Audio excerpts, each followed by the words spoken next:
जी अस्सलाम वालेकुम। Hope you all are doing good. आप सबकी ज़िंदगियों में सब कुछ भला चंगा है और जिन जिन चीज़ों के लिए आप लोग दुआ कर रहे हैं, सब आपकी दुआएं कबूल हों। आप सबको वो सब अल्लाह ताला नवाजें जो आपके हक़ में बेहतर है। और ये था जी संडे का अगला दिन, यानी कि मंडे। मौसम बहुत अच्छा था, धूप निकली हुई थी, और लेकिन हमारे लिए इतना अच्छा दिन नहीं था क्योंकि आज भी शाज़िया नहीं आई थी और हमने करना था जी आज मिशन सफाई पूरा। और ये जी मेरे कमरे के हालात, हर चीज़ बिखरी हुई थी, कुछ समझ नहीं आ रहा था कि हमने क्या करना है। तो फिर मैंने तो कहा कि पहले ये सब करना समेटती हूँ, साथ साथ बड़ा बड़ा खिलारा और साथ साथ करती हूँ नाश्ता। सबसे पहले मैं वही नाश्ता करती हूँ, बाकर खानी। मैंने वही बाकर खानी खाई, आंटी बना रही थी नाश्ता, साथ खाला हमारे घर ही थी। उनको हमने रोका हुआ था ज़बरदस्ती कि भी आप हमारे पास आई हैं तो रह के जाएं।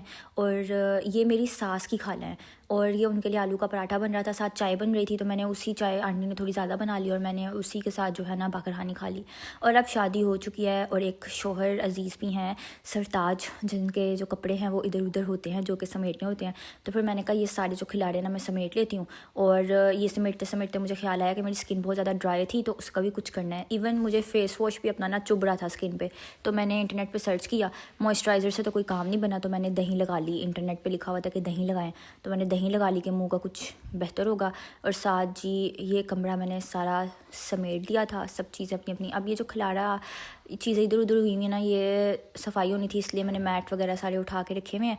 तो सारा कुछ वैसे मैंने समेट दिया और फिर आई जी डस्टिंग की बारी।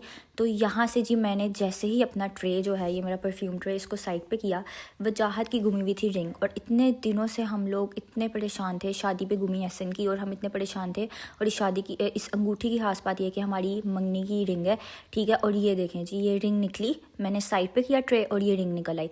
और मैं शाजिया को यही कह रही थी कि शाजिया आपने तो कहा था कि मैं सारा घर छान मारा है, मैंने हर एक एक चीज़ देख लिया, तो माशाल्लाह से मैंने ट्रे इधर किया तो ये हमारी ड्रेसिंग से ही निकल आई। और हमने अपने घर के सोफ़े तक फाड़ दिए, सब कुछ कर दिया। और एंड पे रिंग निकली कहाँ से जी, मेरे ड्रेसिंग से।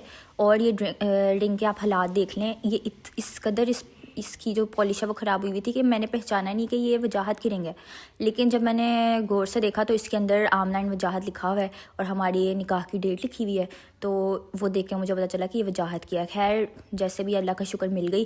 और मैंने शीशे आज बड़े अच्छे तरीके से साफ़ किए। मैं शीशे जो है ना, वो एक मिरर का लिक्विड आता है वो, और उसके ऊपर ना अखबार से, टिशू से नहीं या कपड़े से नहीं, अखबार से मैं ना उसको वाइप करती हूँ, तो अखबार से बड़े अच्छे शीशे साफ़ होते हैं। और ये सारा गंद जो है ना मैंने फेंक दिया। फिर मेरी बारी आई जी कपड़ों की। मैंने कहा इसको भी समेट लेते हैं, आज काम कर ही रहे हैं तो। क्योंकि सफाई की टेंशन तो हमें नहीं थी। पहले हमारे घर एक ना सफाई के लिए आती थी बस एक आंटी, वो सफाई करके चली जाती थी। मतलब वो सारा दिन हमारे साथ स्टे नहीं करती थी, तो वो सफाई वाले हमारे साथ ही एक घर में सफाई करने आती थी। हमने उनको बोला कि प्लीज़ जाके सफाई कर दें, तो वो आ गई और उन्होंने सफाई वगैरह हमारी सारी कर दी, तो उसकी टेंशन नहीं थी। डस्टिंग वगैरह सारी मैंने कर ली और कमरा वगैरह समेट लिया मैंने। और आंटी ने जो है वो कपड़े वगैरह धो लिए। और साथ में ये जो सारा सामान आपको नज़र आ रहा है ना, ये है जी सर्दियों का सामान, जो कि थोड़ा सा मैंने सैटरडे वाले दिन समेटने की कोशिश की थी, थोड़ा सा मंडे वाले दिन अब मैं समेट रही हूँ, लेकिन ये समेटने को ही नहीं आ रहा। और अभी तक स्टिल मेरा एक बैग जो है ना वो पड़ा हुआ है। तो ये सारी चीज़ें होती हैं, सर्दियों की जैकेट्स होती हैं, स्वेटर्स होते हैं, बहुत ज़्यादा जो है ना सामान होता है जो आपने समेटना होता है। तो सर्दियों, इन शॉर्ट सर्दियाँ हैं ना, तो आपको अलमारियों में भी ज़्यादा स्पेस चाहिए होती है, जैकेट्स वगैरह रखने के लिए, कोट रखने के लिए। तो ये एक बहुत बड़ा टास्क होता है। और मेरे कुछ पिछले कपड़े कुछ धोने में पड़े हुए हैं, कुछ यहाँ पड़े हुए हैं, उन सबको समेटने में, और वो रखूँगी लॉन वाले तो सर्दियों के लिए जगह बनेगी। तो वो एक बहुत ज़्यादा ना मुश्किल सी चीज़ बनी हुई थी। लेकिन अल्हम्दुलिल्लाह मैं थोड़ा थोड़ा करके, कुछ मेरी शोल्डर की पेन बहुत ज़्यादा हुई हुई है स्टार्ट, तो मैंने वो चेक करवाया डॉक्टर को। तो उसमें यही डॉक्टर ने मुझे कहा है कि वो आपकी नेक का मसला है और उसकी कोई वेन्स हैं जो आपके शोल्डर तक आ रही हैं, तो आपको इसलिए दर्द है और सर्दियों में ये मसला ज़्यादा हो जाता है।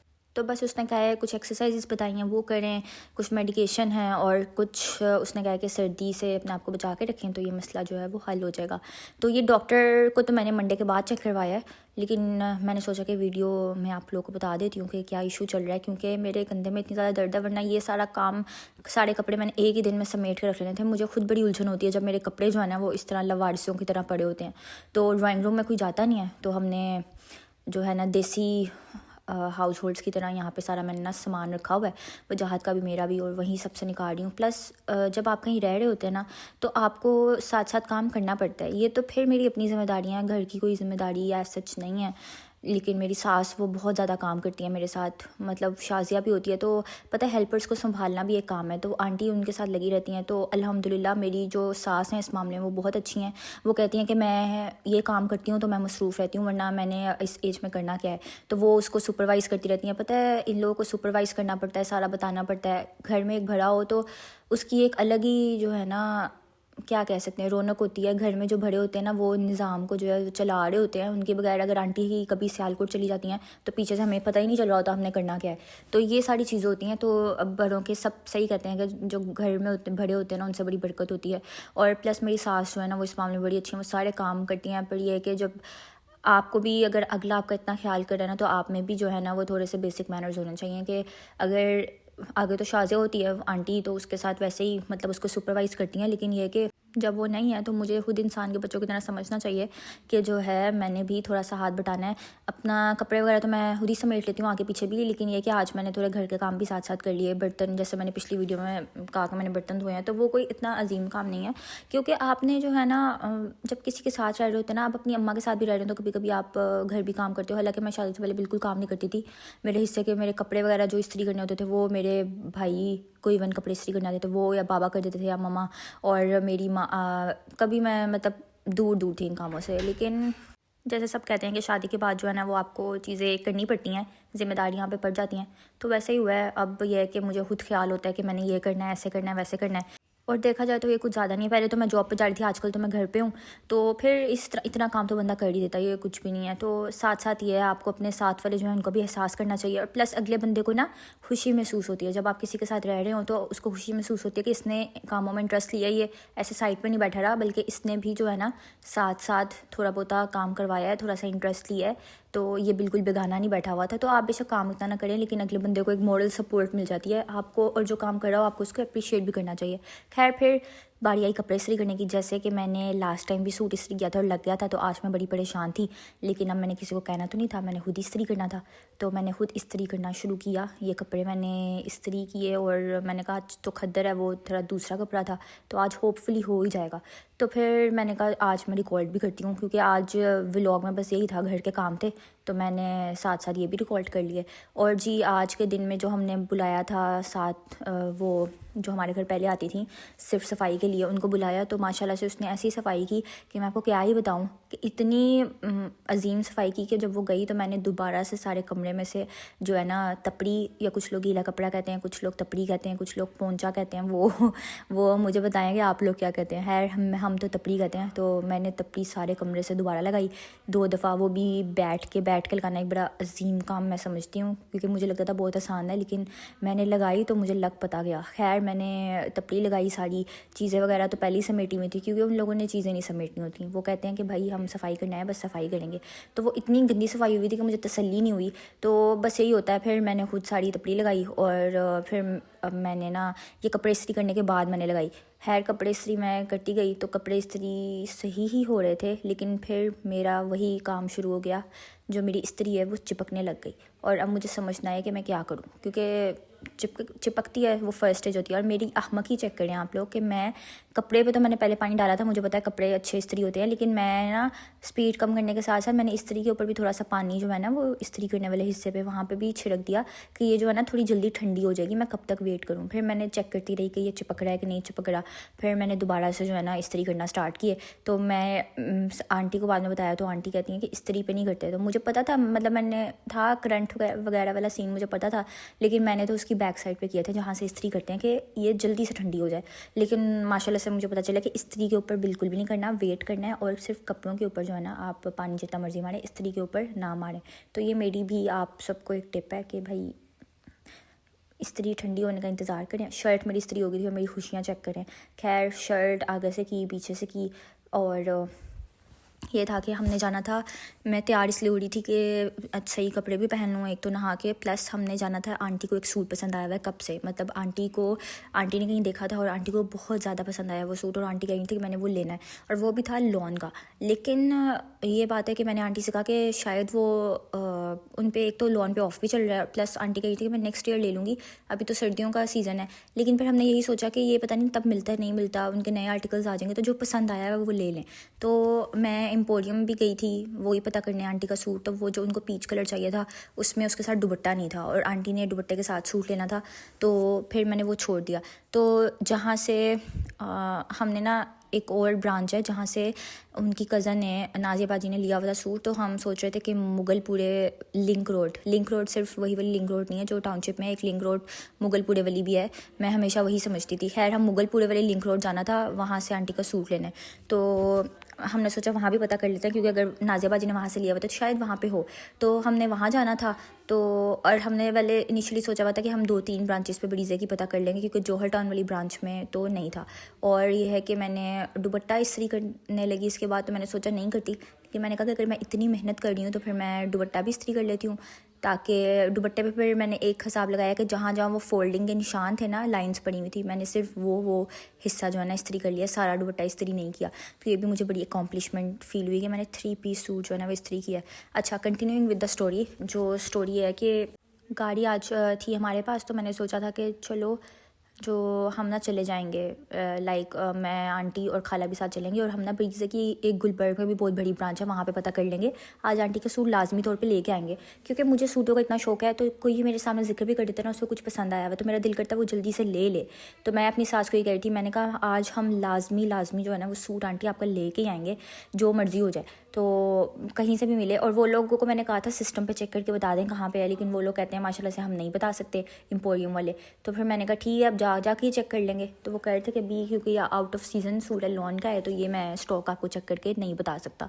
तो फिर कुछ भी नहीं, फिर हमने सोचा यही था कि हम निकलेंगे और ये काम करके आएंगे। दुपट्टा मैंने इस्त्री कर लिया था। इसके बाद ट्राउज़र की बारी मेरे साथ एक बहुत अच्छी चीज़ हुई, और वो ये हुई कि ट्राउज़र पे एक होता है ना सीधा सीधा इस्त्री करना और एक होता है क्रीजेज़ वाला ट्राउज़र। तो जब मैंने ट्राउज़र निकाला तो उस पर क्रीजेज़ जो है ना वो पहले से बनी हुई थी, तो मैंने उसी को ऐसे करके ना निकाल के तो उस पर इस्त्री कर लिया। तो इन शॉर्ट मैंने क्रीज़ वाला ट्राउज़र इस्त्री किया और मुझे जो दिली खुशी हुई, एक तो मैंने 3 पीस सूट इस्त्री किया, ऊपर से मैंने दुपट्टा इस्त्री किया और ऊपर से मैंने ट्राउज़र भी किया और वो भी क्रीज़ के साथ। मतलब मैं तो समझ रही थी कि भाई बस अपने ज भगवान है, ये वाली फीलिंग मुझे आ रही थी। खैर ये देखें ये क्रीज़ निकली हुई थी, इसको मैंने फ़ोल्ड करके निकाला और फिर मैंने ट्राउज़र इस्त्री कर लिया। तो मैं बहुत खुश हुई भाई इस मामले में। फिर मैंने खाला को बताया, आंटी को बताया कि ये देखें जी भाई मैंने जो है ना सूट इस्त्री कर लिया आज। फिर मैं दिखाने लग गई सबको और मैंने सबको सूट दिखाया और सब बड़ा खुश हुए। आंटी कहती इसी तरह चीज़ें आती हैं, तो बस यही चीज़ें होती हैं। फिर ये चेंज किया, इसके बाद मैंने एक वीडियो पोस्ट करनी थी तो मैंने उसको एडिट किया, लेकिन मैं फिर भी जो है ना उसको पोस्ट नहीं कर पाई क्योंकि मैंने उसका वॉइस ओवर किया, सब कुछ किया और एंड पे ना 5 बज गए। और खाला मेरे पास आके कहती हैं कि तुमने तो हमें कहा था कि आज मैं आपको घुमाऊंगी फिराऊंगी, तो तुम तो अभी तक हमें कहीं लेके नहीं गई हो, हम तो घर बैठे हुए हैं। तो वो जो है ना इस तरह की फ़नी बातें करती हैं, ऊपर से पंजाबी में तो बड़ी हंसी आती है। तो मैंने कहा खाला अभी चलते हैं, बस मैंने फिर फ़ौरन नहाया। मैंने कहा वीडियो मैं ना अगले दिन लगाऊंगी, कोई मसला नहीं है। अब एडिट वगैरह हो गई थी, मज़ीद 10-15 मिनट का काम था, लेकिन मैंने कहा अब खाला को भाई नाराज़ नहीं करना, अब चलते हैं। वैसे भी 8 बजे मार्केट बंद हो जाती है, तो मैंने कहा ये ना हो कि अब नहाने वगैरह में भी टाइम लगना, तो ये ना हो जाएँ तो फिर बस एक ब्रांच पे जाके बस हो जाए। तो फिर मैंने नहाया, कपड़े चेंज किए और ये जो मेरे जूते हैं ना ये सबको बहुत पसंद आ रहे हैं। ये मेरे हस्बैंड ने मुझे गिफ्ट किए हैं और ये बहुत प्यारे हैं, उन्होंने अल्फते से लिए हैं। आई रियली लाइक दम। इसमें ना पाँव में बड़ी कोजी फीलिंग आती है सॉरी। तो बस वो लिया, फिर हम निकल गए। अब निकलने की स्टोरी ये है कि भाई हम गए और आंटी ने मुझे कहा मुझे रास्ता आता है, मेरे दूसरे वाले फ़ोन में बैटरी नहीं थी, तो आंटी ने कहा कि हिबा खातून एक अंडरपास आता है मुगलपुरे के पास, वहाँ से हमने लेफ़्ट होना है। अंडरपास के पास पहुँची तो मैंने कहा आंटी नीचे से जाना है कि ऊपर से? तो आंटी कहती है नीचे से, मतलब नीचे जाना है। तो जब हम नीचे चले गए तो आंटी कहती है मुझे ऊपर पुल है ना उसकी लेफ़्ट वाली साइड पे जाना है। तो मैंने कहा आंटी उसके लिए तो हमने ऊपर से लेफ़्ट होना था। तो खैर फिर हम इतना आगे गए, फिर सीधा जाके फिर हमने दोबारा यू टर्न लिया, फिर हम लिंक रोड पे आए। और मैं पहली दफ़ा इतनी रशी एरिया में आई थी, मतलब इधर वो हॉस्पिटल भी है शालीमार, इतना रश था कि मुझे बस डर ही लग रहा था, बहुत रश था। खैर हम आ गए और मैंने कहा होपफुली इस ब्रीज़ से जो है ना हमें कुछ अच्छी खबर मिलेगी। तो एक तो हमें याद भी नहीं था, आंटी को पता था इसी रोड पे आनी है, लेकिन हम साथ साथ ये भी देख रहे थे और साथ साथ इतनी ट्रैफिक थी कि बस कुछ समझ नहीं आ रहा था। और यहाँ पे वैरायटी काफ़ी ज़्यादा थी। और फिर हमने सूट देखना शुरू किया। ये था जी पीच कलर, लेकिन इसका इधर भी दुपट्टा नहीं था, सैडली। तो फिर उन्होंने ये दिखाया जो उनके पास 3 पीस में अवेलेबल था, ये वाला कलर। तो मैंने आंटी से कहा, मैंने कहा आंटी पीच कलर ना लें, वैसे भी आंटी ने लास्ट पे एक बड़ी का सूट बनवाया था तो वो ना येलोइश टोन में था, तो वो और ये कलर थोड़ा सिमिलर था। तो मैंने आंटी से कहा, मैंने कहा आंटी ये ब्लू वाला ले लें, अभी ले लेते हैं, फिर ये है कि अगर मुझे किसी और ब्रांड से मिला ना तो मैं उधर से चेंज करवा के आपको पीच वाले में ही 3 पीस ला दूँगी। लेकिन एंड पे हमने फैसला किया कि ब्लू वाला ही, ये जो ग्रीन कलर है, मेरे कलर्स बहुत ख़राब है, आई एम रियली सॉरी, यही ले लेते हैं, ये बहुत अच्छा लग रहा है। एक ये ब्लैक सूट जो मैंने अभी दिखाया है, ये मुझे बहुत पसंद आया था लेकिन मैंने नहीं लिया। तो बस फिर आंटी का सूट हमने लिया और हम लोग वहाँ से निकल गए। और हमने फिर वो ब्लू या ग्रीन जो सा भी कलर है, हमने उस पर ही इत्तेफाक किया। आंटी को भी वो बहुत पसंद आया, आंटी के पास वो पहले से कलर भी नहीं था। तो मुझे तो बड़ी खुशी होती है भाई जब किसी को वो चीज़ मिलती है जो उसको पसंद होती है। फिर पास ही बाजी नाजिया का घर था, तो हमने कहा कि हम बाजी नाजिया के घर भी अब चक्कर लगा लेते हैं। फिर उधर से बहुत लंबा रास्ता लेके फिर हम दोबारा बाजी नाजिया की तरफ गए। और बाजी नाजिया की तरफ तो भाई उन्होंने हमारे लिए पूरी दावत की हुई थी, गजरेला था, साथ मटर पुलाव था, साथ आलू पालक थी, साथ मैंने शौरमा मंगवा लिया क्योंकि मैंने नहीं खाना था इनमें से कुछ भी, मटरों वाले चावल मैं नहीं खाती, तो मैंने ना अरहम से कह के शौरमा मंगवा लिया। उसके बाद बस फिर हम फ़ौरन निकले क्योंकि हमारे घर आए हुए थे जी मेहमान। हम इधर आए तो हमें पता चला, वैसे हमें था कि उन्होंने 11-12 बजे से खाना है, लेकिन फिर पता चला कि वो जल्दी आ गए हैं। तो फिर हम फ़ौरन से खा के बस उधर से निकले। रास्ते में हमने कुछ 1-2 चीज़ें लेनी थी, चाय का सामान वो लिया, और आंटी और खाला वो लेने गए, और मैंने जी इधर मैंने कहा चलो अपना फेस रिकॉर्ड कर लेती हूँ कैसा लग रहा है। ये करके फिर हम लोग आ गए जी घर। और घर आकर बस अब सुबह से काम कर रहे थे, मैंने कहा अब लेटी तो फिर दिल करेगा लेटे रहो, तो मैंने ना आगे मेरी खाला की बेटी की शादी है तो उसके लिए मैंने ज्वेलरी निकालने लग गई कि कौन कौन सी पहनी है, पहले ही इतना सोल्ट आउट करके रख लेती हूँ। तो आप ये देखें मैंने ना डिफरेंट बॉक्सेस में जो है ज्वेलरी सोल्ट करके रखी हुई है। जैसे इस वाले बॉक्स में मैंने सारे झुमके रखे हुए हैं। अभी मैं जो नेक्स्ट बॉक्स दिखाऊंगी वो चॉकलेट का डब्बा है, लेकिन वो जैसे दराज पे कंटेनर्स मिल रहे हैं ना आजकल छोटे छोटे, कि आप अपने छोटे छोटे टॉप्स को लैदर लैदर रख सकते हो सेपरेट करके, तो मैंने इसको वैसा रखा हुआ है। और सारी चीज़ें मैंने इस तरह रखी हुई हैं। फिर हमारे मेहमान आ गए, तो जब वो आ गए तो फिर हमने उनके साथ बैठ के बातें शातें की, और आमना बाजी ने चाय बनाई, और वो लोग खाना खा के आए थे तो चाय के साथ बस हमने आते हुए बिस्किट वगैरह ले लिए थे।